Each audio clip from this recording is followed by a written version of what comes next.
Mahasiswa, mahasiswa terkasih, ini Ibu akan mengajak kalian untuk belajar atau mengulang kembali memahami tentang asam basa. Asam itu berarti senyawa yang mempunyai sifat asam dan bersifat korosif. Basa itu adalah senyawa yang mempunyai sifat berasa pahit dan bersifat kaustik, licin. Artinya, kalau korosif berarti bisa menimbulkan karatan pada benda logam. Oke, untuk mengetahui suatu benda itu bersifat asam atau basa, selain dari rasanya, kita juga nggak mungkin mencicipi terus kan menggunakan lidah kita selalu. Maka ada alat yang digunakan untuk menentukan apakah itu asam atau basa, yaitu indikator. Indikator ini dimulai dari yang paling sederhana, seperti yang Ibu tampilkan di gambar ini adalah indikator kertas. Dia berwarna merah dan berwarna biru. Proses yang kamu lihat seperti ini nanti diambil dia dimasukkan ke dalam larutan. Jadi kalau seandainya dimasukkan ke dalam larutan, dia mengalami perubahan, ini yang warna biru masuk ke dalam larutan ini menjadi merah, maka dia menandakan kalau biru masuk ke dalam suatu larutan dia berubah menjadi merah, berarti ini menandakan larutan yang dia identifikasi itu mempunyai sifat asam. Kalau seandainya dia adalah lakmus merah, dimasukkan ke dalam larutan, dia menjadi biru, berarti dia bersifat asam. Oke, jika seandainya lakmus merah dan lakmus biru dimasukkan itu ke dalam suatu larutan, dia tidak mengalami perubahan warna, berarti merah dan biru tidak mengalami perubahan warna, berarti dia bersifat netral. Ibu ulangi ya, lakmus merah masuk ke dalam larutan, mengalami perubahan warna menjadi biru, berarti dia bersifat basa. Lakmus biru masuk ke dalam larutan, dia berubah menjadi merah, berarti dia bersifat asam.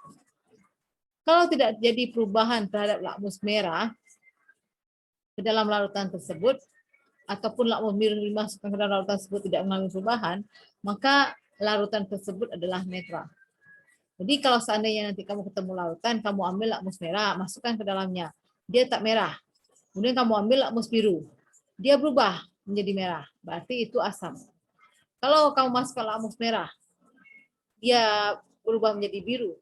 Berarti dia basa. Biru tetap biru kalau basa ya. Kalau dia masuk lakmus merah, tak merah, masuk lakmus biru, tetap biru pada zat yang sama ya, bukan zat yang berbeda ya, zat yang sama. Kita harus menggunakan dua indikator ini kedua-duanya. Kalau nggak pakai dua indikator ini kita nggak tahu. Karena kalau dia memang asam sifatnya, kita pakai merah itu nggak berubah dia. Jangan kita katakan dia netral, beda ya. Kita akan mengatakan dia netral. Kalau seandainya kita pakai lakmus merah, masuk ke dalam lautan itu juga merah, lakmus biru masuk ke dalam lautan itu juga biru, maka itu baru kita katakan dia netral. Oke, bisa dipahami ya? Selain kertas indikator, kita juga menggunakan yang namanya ini pH indikator. pH indikator ini berbentuk seperti ini dia. Ini terjadi karena mulainya ada perkembangan ilmu yang mengukur berapa banyaknya atau konsentrasi ion H+ yang dilepaskan oleh asam dan ion OH- yang dilepaskan oleh basa dalam larutannya, dalam larutan airnya. Jadi kita kenallah ini. Ada pH, ini adalah angka dari 0 sampai 14. Ini merupakan rank yang menyatakan daerah asam 0 sampai 6, 7 netral, 8 sampai 14 ini adalah basa.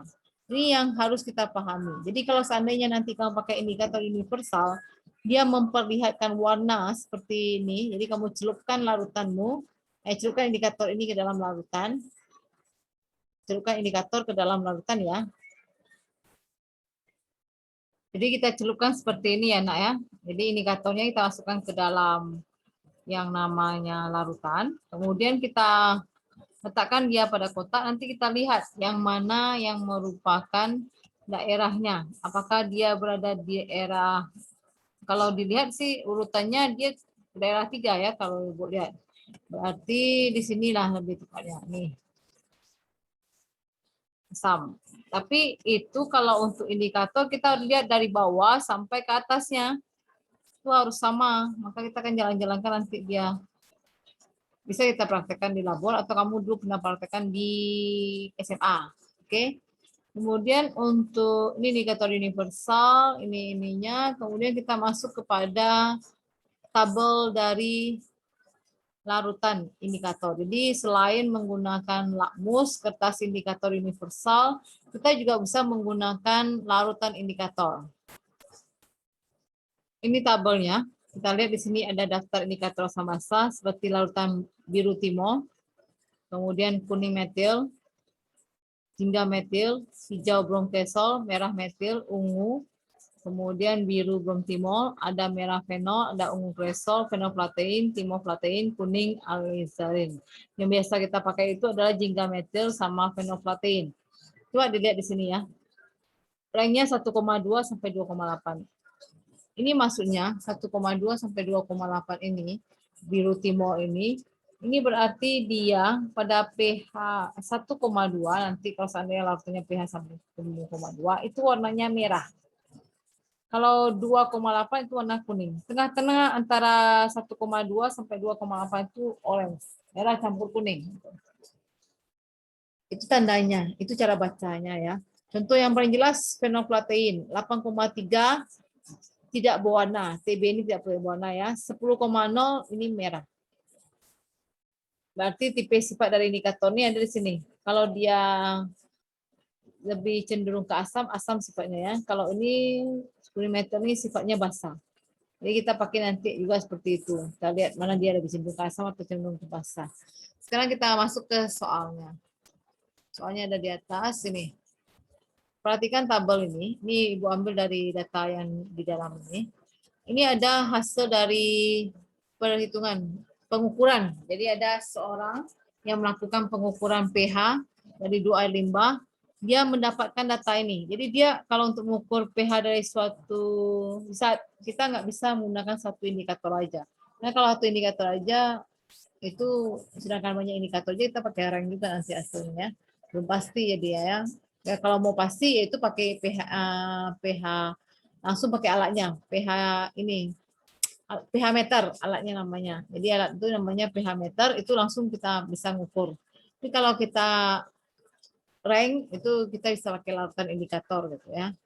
Mengenai cara menentukannya, di sini dia katakan air 1, kita buat ya, jawab ya. Kita ambil data untuk air 1, air limbah 1. Berarti kita lihat di sini orange katanya. Sementara metil kuning ini akan berwarna orange kalau seandainya, berarti ini data 1 ya, itu berada di 2,9 sampai 4,0. Itu yang baru orange, berarti daerah orange ya. Kemudian untuk yang berikutnya, data yang kedua, metil jingga dia pakai, warnanya merah. Kalau merah berarti pH-nya itu 3,1 ke bawah. Dari mana Ibu tahu ini dari sini? Dia kan katakan 3,1 ini merah.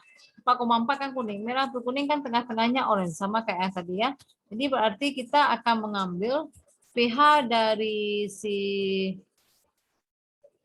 air ini itu adalah di ini, di rank ini 3,1 ke bawah. Kalau 3,1 ke bawah itu kan letaknya dekat-dekat dengan 2,9. Ya, dekat dengan 2,9.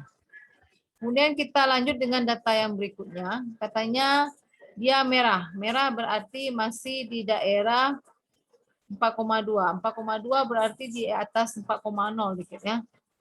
Tambah 4,2. 4,2 ke bawah gitu ya. Kemudian berikutnya lagi datanya itu adalah kuning. Kalau kuning berarti dia di 6,0. Nilainya dari 0 sampai 6,0 ya kan? Bawah. Ini kita tinggal mengambil garis tegak lurus saja lagi. Kita ambil garisnya. Kan sudah selesai data nih. Kita ambil garis tegak lurusnya mana yang keempat-empatnya garis itu menyentuh. Bisa lihat ya yang Ibu buat. Satu itu, lalu kemudian Ibu copy, paste, mana satu lagi yang menyentuh. Di sini ya. Inilah rank pH-nya. Berapa rank pH-nya? Rank pH dari air ini adalah air 1 mempunyai rank pH itu dari 2,9 kecil sama dengan ya. Kecil sama dengan 2,9 kecil sama dengan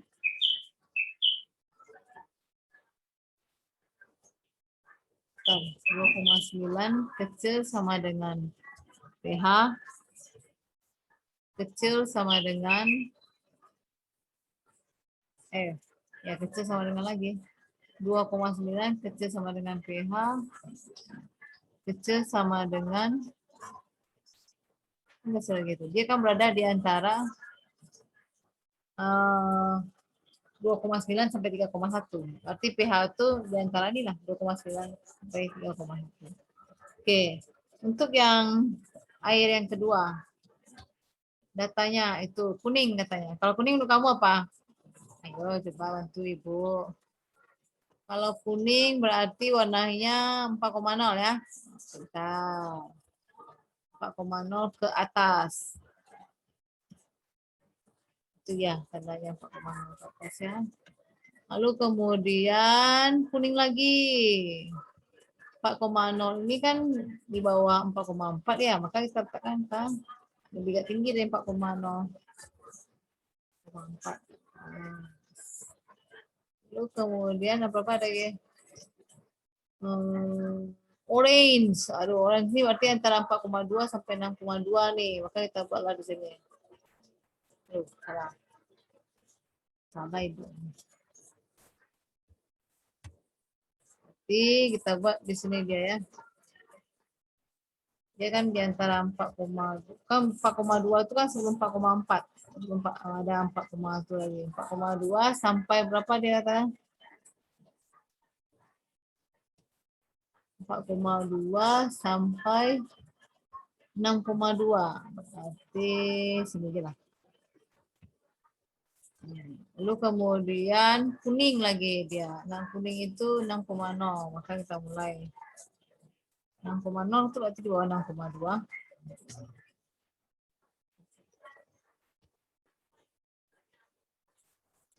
Nah, di sini 6,0 kan. Karena dia kuning kan. Itu di bawah 6,2. Karena sekarang itu 6,1. Ambil lagi garis tuh. Kita pindahkan dia. Mana yang menyentuh ketiga-tiganya garisnya. Oke. Yang menyentuh ketiga-tiganya. Keempat-empatnya. Ini dia kayak. Berarti pH-nya apa? Ya bentar. Nggak malu-malu.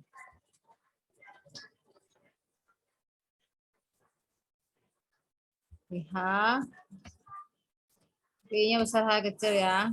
P-nya kecil, H yang besar. Jangan terbalik. P kecil, H besar. 6,0. Oke. Saja untuk penentuan pH dari suatu larutan yang tidak diketahui. Silakan belajar lagi lebih lanjutnya. Sampai jumpa.